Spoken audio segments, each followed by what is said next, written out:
Well, here's a simple Python code. And can you find output of this code? You can pause the video to think for a moment. And this code just seems simple, but it's very tricky. So you might have thought that the correct output of this code is error because you're trying to add list and string together, which will not work, but that's not the case. As you can see, we have got 4 and 5 at the end. But why that happened? Let me explain. This is the code.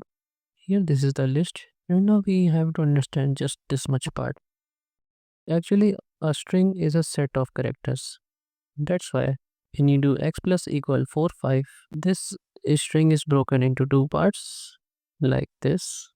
And here, there is already 0, 1, 2 index occupied. That means this will get appended in the third index and this will get added into the fourth index.